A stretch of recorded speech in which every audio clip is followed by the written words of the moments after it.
Yes, now let's start fifth chapter Indigo. Flamingo book का chapter है ये, written by Louis Fisher.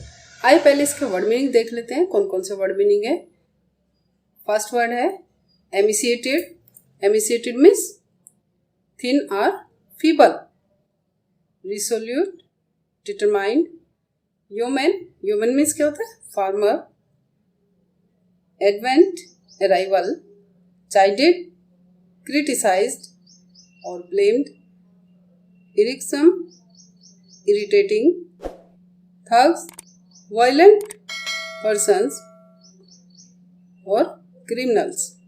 Bully, bully किसे कहते हैं, frighten. Far flung, spread over a wide area. Alleviate, to lessen. Pacifist, a person who believes in peace.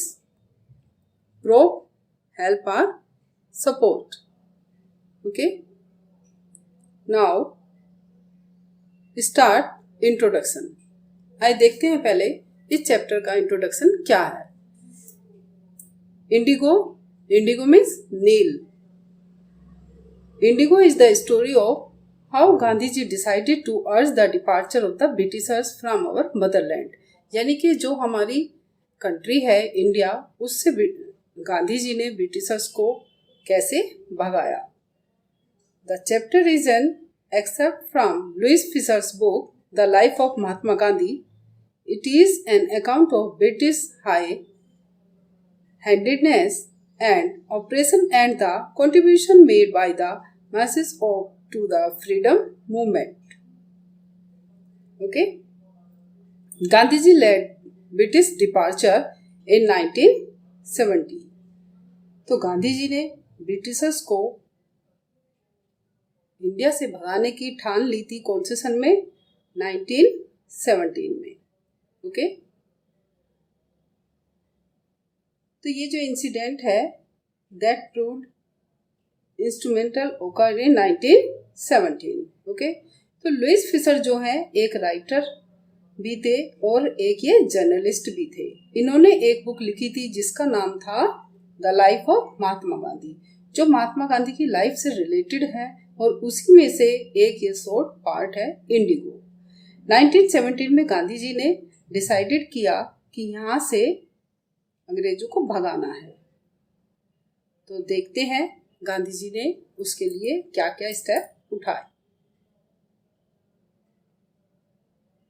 Gandhi ji दिसंबर 1916 में Indian Congress का annual session attend करने गए थे और वहां पे कम से कम 2300 डेलीगेट्स, यानी कि जो बड़े बड़े पढ़े लिखे लोग थे वो उनमें पार्टिसिपेंट्स थे, वहां पे वो प्रेजेंट थे। और जो ब्रिटिशर्स को अटेंड करने गए थे वहीं पर गांधी जी भी थे उन्हीं के साथ। और वहीं पर गांधी जी से मिलने एक poor skinny peasant Rajkumar Shukla आता है। स्किनी क्यों कहा गया, क्योंकि बहुत ही पुअर है, बहुत ही पतला दुबला सा है और इसलिए उसको स्किनी कहा गया है। तो बहुत ही पुअर पीजेंट है जिसका नाम है राजकुमार शुक्ला, और वो कहाँ का रहने वाला है, चंपारण का रहने वाला था। और वो उनसे कहता है, किससे कहता है, गांधी जी से कहता है। क्या कहता है कि मेरा नाम राजकुमार शुक्ला है और मेरी हालत बहुत ही ज़्यादा खराब है और मैं चंपारण से आया हुआ हूँ और मुझे आपकी मदद चाहिए। I am a sharecropper. Sharecropper किसे कहते हैं, शेयर क्रोपर मीन्स यानी कि जो अपनी जमीन में फसल उगाता है और उसका हिस्सा कुछ रेंट के रूप में उसको देना पड़ता है। तो गांधी जी के चंपारण के बारे में पता भी नहीं था गांधी जी को कि ये कहाँ है और चंपारण कहाँ है। चंपारण नेपाल और हिमाचल की निचली पहाड़ियों में है, यानी कि फुटहिल्स में है चंपारण। लेकिन गांधी जी उस समय बहुत बिजी थे और कहते हैं कि अभी तो मुझे कानपुर जाना है, मुझे काफ़ी जगह जाना है। लेकिन जो राजकुमार शुक्ला है वो इतना डिटरमाइंड है कि वो गांधी जी का पीछा नहीं छोड़ता और जहाँ जहाँ गांधी जी जाते हैं वहीं वहीं वो राजकुमार शुक्ला भी उनके साथ जाते हैं। कम से कम हफ्तों तक वो उनके साथ रहता है। फिर गांधी जी भी अपने आश्रम में आते हैं, आश्रम का उनका साबरमती आश्रम में आते हैं, तो उनसे रिक्वेस्ट करता है वो राजकुमार शुक्ला और कहता है प्लीज मुझे आप डेट डिसाइड करके बता दीजिए कि आप मेरे साथ कब चलेंगे, कब आप फ्री होंगे। तो जब उसे डेट मिल जाती है तो काफी समय वेट करने के बाद वो उन्हें कलकत्ता पहुंच जाता है लेने के लिए। और जब कलकत्ता पहुंच जाता है तो वहां पर वो पटना के लिए टिकट लेते हैं, दोनों के लिए। दोनों किसके लिए? यानी कि गांधी जी और राजकुमार शुक्ला अपने लिए, दोनों के लिए टिकट लेते हैं। क्योंकि पहले वो पटना बिहार पहुंच जाते हैं तो वे गांधी जी को राजेंद्र प्रसाद के घर ले जाते हैं। क्यों ले जाते हैं? क्योंकि राजेंद्र प्रसाद के पास, राजेंद्र प्रसाद कौन थे? फर्स्ट प्रेसिडेंट ऑफ इंडिया, और वो लॉयर भी थे साथ साथ।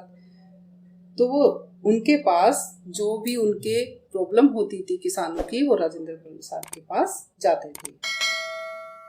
लेकिन जब वो पहुंचते हैं तो राजेंद्र प्रसाद उस समय वहां नहीं होते। और वो कहाँ होते हैं? वो आउट ऑफ स्टेशन होते हैं, आउट ऑफ टाउन होते हैं। तो उसी समय उनके दो नौकर थे जो राजकुमार शुक्ला और गांधी जी को वो कहाँ ले जाते हैं? अंदर ले जाते हैं। जब वो अंदर ले जाते हैं तो वो उनको अपने कुएं में से पानी नहीं लेने देते। क्यों नहीं पानी लेने देते?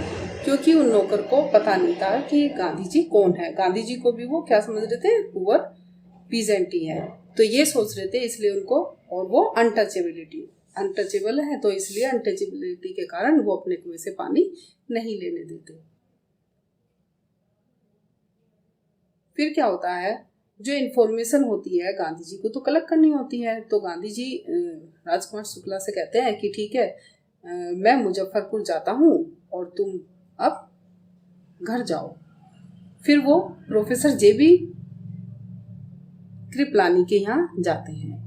प्रोफेसर कृपलानी जो थे आर्ट कॉलेज में प्रोफेसर थे, और एक टेलीग्राम करते हैं कि मैं आ रहा हूँ। ठीक।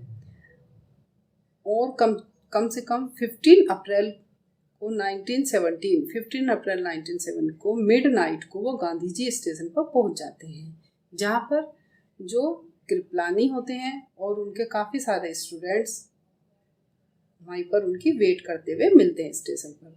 अब वह गांधी जी 2 दिन के लिए एक गवर्नमेंट टीचर के यहाँ ठहरते हैं जिनका नाम था मलकानी के यहाँ। क्यों रुकते हैं वो? क्योंकि वो गवर्नमेंट टीचर थे। और ये बिल्कुल एक्स्ट्रा ऑर्डिनरी थिंग थी। क्यों? क्योंकि ये उस समय ऐसा समय था क्योंकि जो ब्रिटिशर्स थे उनके खिलाफ, उनके अगेंस्ट जो भी जाता था, दैट इज डूइंग क्राइम। तो इस कारण से कोई भी जल्दी से आगे नहीं बढ़ता था।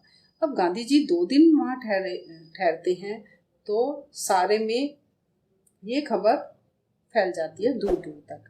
यानी कि जो चंपारण था, चंपारण के जो विलेजर्स थे, जो पीजेंट्स थे, वो नंगे पैर ही महात्मा गांधी से मिलने के लिए आ जाते हैं। और भी काफ़ी सारे किसान वहाँ पे उनसे मिलने आते हैं और अपनी समस्या बताते हैं। जब जो पीजेंट्स होते हैं अपनी समस्या को लेके आते हैं तो ये सब सुनकर सब लोग मुजफ्फरपुर गांधी जी के पास पहुंच जाते हैं और अपनी समस्या कहते हैं। तो गांधी जी मुजफ्फरपुर में जाकर लॉयर से इंफॉर्मेशन कलेक्ट करने के लिए कहते हैं कि बताइए चंपारण के जो पीजेंट्स हैं उनकी क्या क्या प्रॉब्लम है, क्योंकि गांधी जी को प्रूफ चाहिए था। तो इसलिए वो लॉयर से कह देते हैं कि ठीक है, मुझे सारा डाटा इकट्ठा करके दीजिए। जब लॉयर्स जो हैं अब सारा केस गांधी जी को बताते हैं तो गांधी जी उन लॉयर्स को बहुत बुरी तरह से डांटते हैं। क्यों डांटते हैं? इसलिए डांटते हैं क्योंकि वो कहते हैं एक तो पीजेंट ऊपर से इतने पुअर हैं और तुम इतनी बड़ी फीस लेते हो, ये तो गलत है ना। और जब पूरा केस समझ जाते हैं तो वो कहते हैं कि ठीक है, ये चंपारण के केस कोर्ट में जाकर सोल्व नहीं हो सकता, इसके लिए हमें कोई दूसरा उपाय ही सोचना पड़ेगा, और वो होगा फ्रीडम फ्रॉम फियर। तो जब इस तरह से वो बोलते हैं तो उन्होंने कहा कि ठीक है, हमें पीजेंट्स को स्ट्रोंग बनाना होगा और उन्हें मोटिवेट करना होगा, जिससे कि जो लैंडलॉर्ड ब्रिटिशर्स हैं उनसे वो डरना बंद कर दे, तभी उनकी जीत होगी।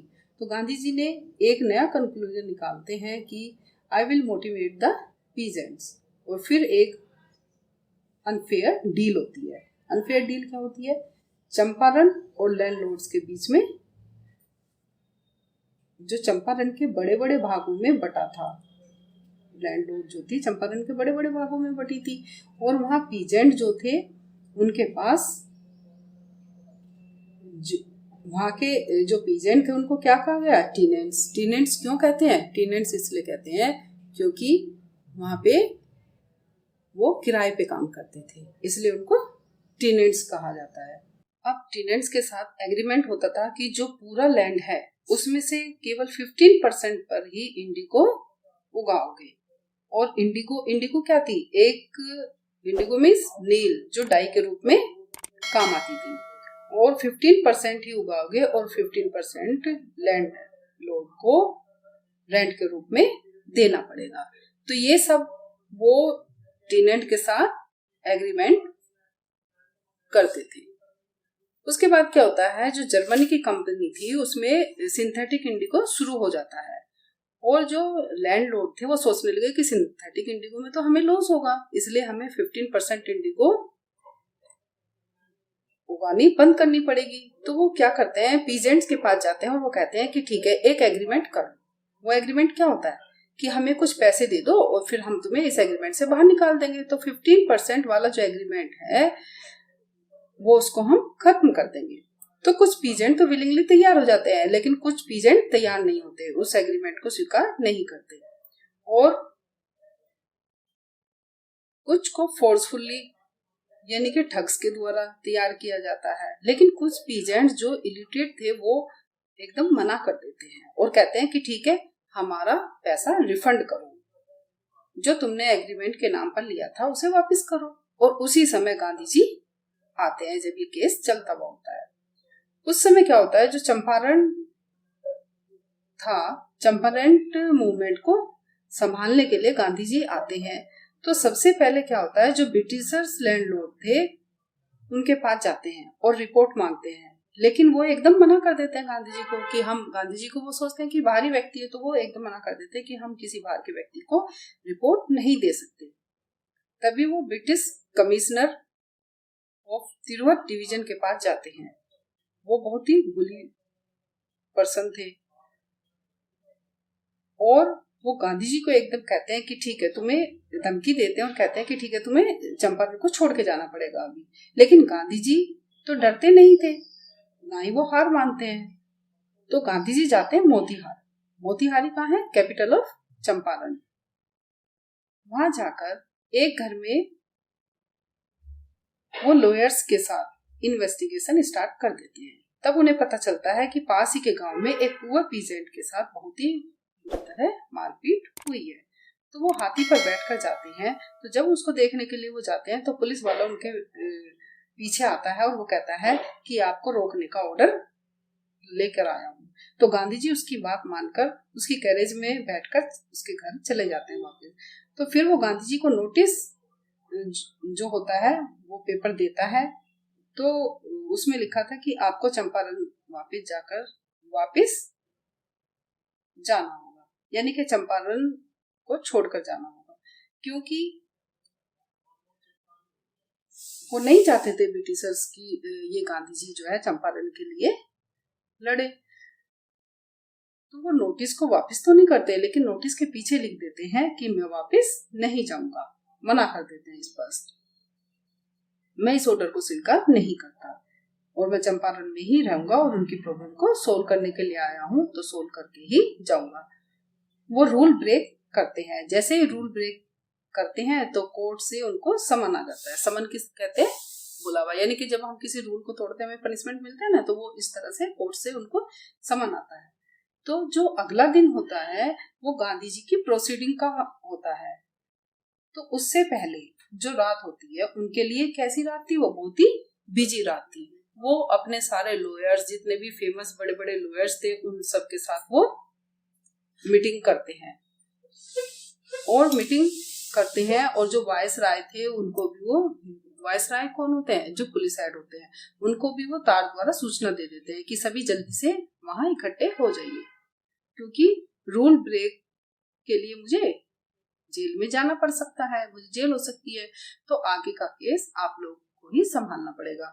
अगले सुबह क्या होता है, जब गांधी जी कोर्ट जाते हैं तो चंपारण के सारे पीजेंट्स वहां इकट्ठे हो जाते हैं गांधी जी के सपोर्ट के लिए। तो ये सब देखकर, इतनी बड़ी क्राउड को देखकर जो ब्रिटिश ऑफिशियल्स थे वो बहुत ज्यादा घबरा जाते हैं और गांधी जी से पोलाइटली रिक्वेस्ट करते हैं कि आप प्लीज इस क्राउड को शांत कर दीजिए। तो गांधी जी उन्हें शांत करते हैं क्राउड को और कहते हैं कि ठीक है, मुझे कोर्ट प्रोसीडिंग में जाने दो। तो तभी कोर्ट प्रोसीडिंग शुरू हो जाती है। तो जज कहते हैं कि ठीक है, आपने रूल ब्रेक किया है, इसलिए आपको जेल जाना पड़ेगा, आपको पनिशमेंट होगा। तो गांधी जी कहते हैं yes, I am a rule breaker, लेकिन मैंने रूल ब्रेक इसलिए नहीं किया कि कोई भी व्यक्ति आए और वो रूल ब्रेक करे। मैंने केवल नेक काम के लिए रूल ब्रेक किया है। मैंने जो पुअर पीजेंट है उनके भले के लिए ही रूल ब्रेक किया है। ठीक है, अगर आप इसकी सजा देना चाहते हैं तो आप सजा दीजिए। अगर आपकी नजरों में क्रिमिनल हो तो ठीक है, आप क्रिमिनल कहिए। तो जो ब्रिटिशर्स थे, तो ब्रिटिशर्स कोर्ट के बाहर जब उन्होंने देखा कि भीड़ बहुत ही ज्यादा है गांधी जी के सपोर्ट में, तो वो लोग सारे घबरा जाते हैं। तो उनको कहते हैं कि ठीक है, आप 2 घंटे के लिए अपनी बेल करा सकते हैं, 2 घंटे के बाद सुनवाई होगी, इसलिए आप जब तक के लिए बेल करा लो अपनी, क्योंकि हमें जो है अपर लीडर से अभी कंसल्ट करना है इस बारे में। लेकिन गांधी जी बेल के लिए तैयार नहीं होते, वो मना कर देते हैं और उन्हें गांधी जी को बिना बेल के ही बिना जमानत के ही छोड़ना पड़ता है। फिर सुनवाई शुरू होती है। तो जज कहते हैं कि ठीक है, वो अपना फैसला सेवरल डेज के बाद सुनाएंगे, यानी कि कुछ दिनों बाद। अब देखो, क्या तो वो 2 घंटे के लिए कह रहे थे, अब कहते हैं कुछ दिनों के बाद वो अपना फैसला सुनाएंगे। इट मीन्स क्या, यानी कि कुछ दिन बाद अपना आप ही केस क्या हो जाएगा, रफा दफा हो जाएगा, खत्म हो जाएगा। तो जज कहते हैं कि वो अपना फैसला सेवरल डेज के बाद सुनाएंगे। तो गांधी जी इतने समय में चंपारण के लिए जो चाहे वो कर सकते हैं peacefully. This was the first victory of Gandhi ji. भाई गांधी जी के लिए ये क्या थी, फर्स्ट विक्ट्री थी। यही तो वो चाहते थे, यानी कि उनके सामने ना झुकना, उनके रूल को ना मानना, यही तो गांधी जी चाहते थे। तो गांधी जी को बिना जमानत के ही उनको रिहा करना पड़ा और कुछ समय बाद केस अपने आप ही खत्म हो जाता है। फिर गांधी जी, जो बड़े बड़े लॉयर्स जैसे राजेंद्र प्रसाद और भी थे, तो वो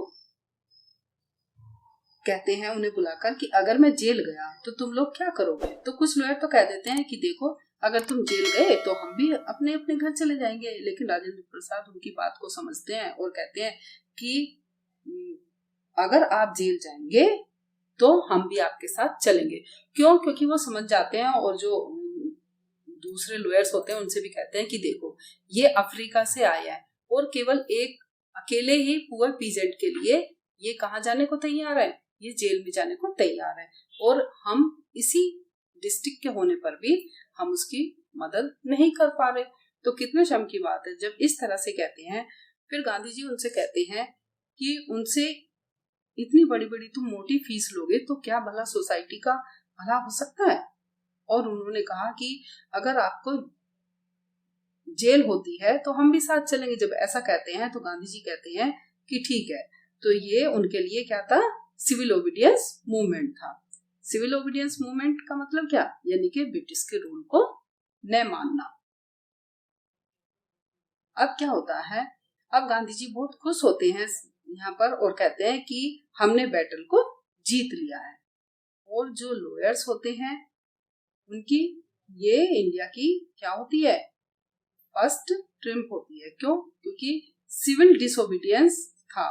इट मीन्स क्या, यानी कि ब्रिटिश के रूल को नहीं मानना, जो गांधी जी ने नहीं माना।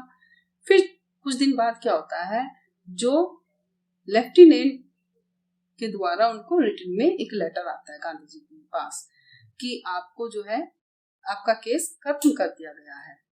फिर गांधी जी जो पीजेंट्स थे उनकी प्रॉब्लम सुनते हैं। वो कम से कम 10,000 पीजेंट्स उनके पास आते हैं और विद एविडेंस के साथ उनकी जो प्रॉब्लम होती है उनको वो रिकॉर्ड कर लेते हैं। अब गांधी जी के पास ब्रिटिशर्स के खिलाफ बहुत सारे सबूत इकट्ठे हो गए थे।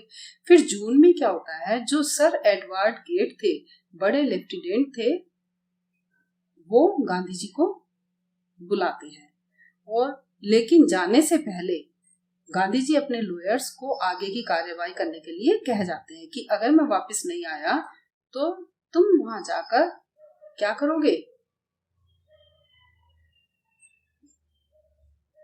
सारी मतलब तुम्हें ये करना है, तुम्हें ये करना है, मतलब सारा उनको काम बता जाते हैं, आगे का वर्क जो भी करना था। और फिर वो लेफ्टिनेंट के पास जाते हैं तो उनका जो है गांधी जी का कम से कम 4 बार इंटरव्यू होता है और गांधी जी से बातचीत करने के बाद वे एक ऑफिशियल कमीशन बना लेते हैं, सोसाइटी बना लेते हैं। वो किसके लिए बनाते हैं, for inquiry of sharecroppers. अब जो पीजेंट्स होते हैं, पीजेंट्स तो इलिटरेट पर्सन थे ज्यादातर, तो उनकी तरफ से कौन लड़ता है, कौन रिप्रेजेंटेटिव का काम करता है, गांधी जी करते हैं, गांधी जी होते हैं उनके रिप्रेजेंटेटिव। अब वो ब्रिटिशर्स के सामने इतने बड़े बड़े एविडेंस लाकर रख देते हैं जिन्हें देखकर, जिन्हें सुनकर ब्रिटिश लैंडलॉर्ड्स जो है अपनी गलती को स्वीकार कर लेते हैं। Now they are agree to refund the agreement. और फिर वो कहते हैं कि आपको क्या हमें 100% देना पड़ेगा, तो गांधी जी कहते हैं कि नहीं 100% नहीं, तुम केवल 50% ही दे दो। लेकिन कुछ लैंडलॉर्ड्स कहते हैं नहीं, हम 50% नहीं, हम आपको केवल 25% देंगे। तो गांधी जी इस चीज के लिए भी तैयार हो जाते हैं, जबकि कुछ लैंडलॉर्ड सोचते हैं कि ये तैयार नहीं होंगे। लेकिन गांधी जी को डेडलॉक तोड़ना था, क्योंकि वो नहीं चाहते थे कि किसी भी तरह का डेडलॉक एक फार्मर्स और लैंडलॉर्ड्स के बीच में हो, तो इसलिए वो उसको खत्म कर देना चाहते थे, उस रूल को खत्म कर देना चाहते थे। और कहते हैं कि जो बड़े बड़े ब्रिटिशर्स थे, इन्होंने अपनी गलती को स्वीकार कर लिया है, इन्होंने रिफंड किया है और ये सबसे बड़ी उनके लिए जीत थी। क्यों? क्योंकि जो ब्रिटिशर्स थे उन्होंने अपने प्राइड को सरेंडर किया है। अब जो पीजेंट्स थे उनको अपने अधिकार मिल गए हैं और यही गांधी जी चाहते थे। भाई उनका जो पीजेंट्स थे, पीजेंट्स का अधिकार ही तो दिलवाना चाहते थे गांधी जी, ये सब उन्होंने किया। और कुछ समय बाद क्या होता है, अपने आप ही जो ब्रिटिशर्स थे वो इंडिया को छोड़कर चले जाते हैं। इस प्रकार जो चंपारण की लड़ाई थी वो सोल्व होती है, चंपारण की विक्ट्री होती है, जीत होती है। अब इस प्रॉब्लम को सोल्व करते करते, जबकि गांधी जी केवल एक दिन के लिए आए थे, लेकिन उनको कम से कम 7 मंथ्स वहां पे हो जाते हैं। फिर गांधी जी चंपारण की सोशल इकोनॉमिक कंडीशन को देखते हैं और वहाँ न तो कोई स्कूल ही होता है और न ही साफ सफाई होती है। जो लेडीज होती हैं फटी हुई साड़ियों में होती हैं। सोशल चेंजिंग की पहले वो 2 टीचर्स करते हैं। सोशल चेंजेस के लिए क्यों 2 टीचर्स रखते हैं, जिससे कि एजुकेशन हो वहाँ पे, क्योंकि जो टीचर्स थे वो क्या थे, इलिटरेट थे, जिसके कारण इतनी प्रॉब्लम आई। अगर वो लिटरेट होते तो इतनी प्रॉब्लम ना आती। तो इसलिए वो 2 टीचर्स का प्रबंध करते हैं, जिसमें महादेव देसाई होते हैं और नरहरि पारिक होते हैं दूसरे टीचर, और उनकी जो वाइफ होते हैं, जो उनकी मिसेज होती हैं, वो भी ज्वाइन करती हैं, वहीं पर रहती हैं, हेल्प करती हैं। और फिर बॉम्बे और पूना से भी बाकी हेल्प के लिए बुलाए जाते हैं। उनके जो सबसे छोटे बेटे थे गांधी जी के, देवदास, वो भी वहां जाते हैं। और जो गांधी जी की वाइफ थी, वाइफ का नाम क्या था, कस्तूरबा गांधी, वो भी आती हैं और वो कम से कम 6 विलेज के अंदर प्राइमरी स्कूल्स एस्टेब्लिश कराते हैं। और जो कस्तूरबा गांधी हैं वो आश्रम के लोगों को सैनिटेशन यानी कि साफ सफाई के बारे में, क्लीननेस के बारे में बताती है। और फिर एक डॉक्टर भी बुलाया जाता है और वो जो डॉक्टर थे वो केवल 3 मेडिसिन ही देते थे। अगर किसी को कोल्ड टंग हो जाती थी तो कैस्टर ऑयल, अगर मलेरिया फीवर हो जाता तो कुनैन प्लस कैस्टर ऑयल देते थे, और स्किन डिजीज होती थी तो ऑइंटमेंट प्लस कैस्टर ऑयल दिया जाता था। केवल ये 3 दवाइयां थी जिसके द्वारा सारी बीमारी दूर हो जाती थी। फिर गांधी जी ने नोटिस किया कि फिल्थी स्टेट चंपारण की जो लेडीज हैं, फिल्थी स्टेट क्यों किया, यानी कि बहुत ही गंदा इलाका था चंपारण। क्यों? क्योंकि वहां ना कोई साफ सफाई थी, कोई भी सुविधा नहीं थी। तो जो लेडीज थी बहुत ही गंदे कपड़े में होती थी। तो वो अपनी वाइफ से कहते हैं, उनसे डिस्कस करने के लिए इस बारे में। तो उनकी वाइफ जो है वो डिस्कस करती है उन लेडीज से। एक लेडी जो है अपने घर ले जाती है और कस्तूरबा गांधी को, और वो दिखाती है अपने घर के अंदर सारी स्थिति। वो बहुत ही ज्यादा पुअर थे, ना कोई अलमीरा थी वहां पर, ना कोई बॉक्स था। तो वो दिखाती है कि देखो हमारे पास केवल एक ही साड़ी है और उनको रखने के लिए हमारे पास कोई बॉक्स भी नहीं है। कहने का मतलब ये है कि वो बहुत ही ज्यादा पुअर इलाका था, बहुत ही ज्यादा पुअर थे वहां के पीजेंट्स।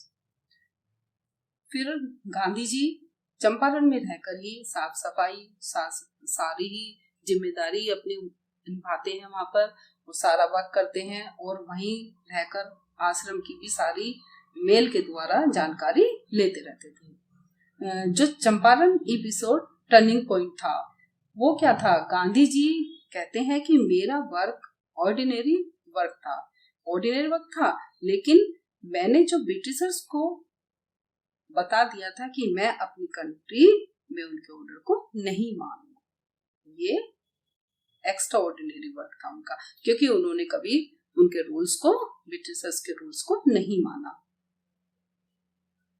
क्योंकि वो कहते हैं गांधी जी कि फ्री इंडिया तभी होगी जब इंडिया अपने पैरों पर खड़ी होगी।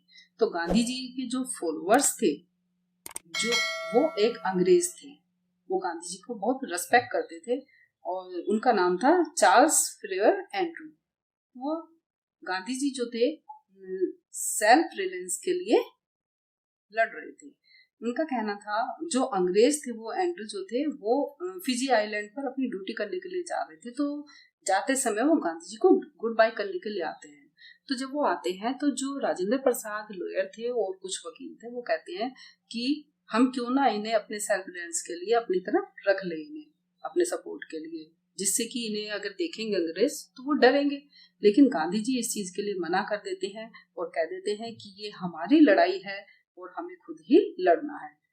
तो इस प्रकार से सेल्फ रिलायंस गांधी जी ने जीती, यानी कि we should be self reliance, यानी कि हमें ब्रिटिशर्स की हेल्प नहीं लेनी है, हमें आत्मनिर्भर बनना है और दूसरों पर निर्भर नहीं रहना।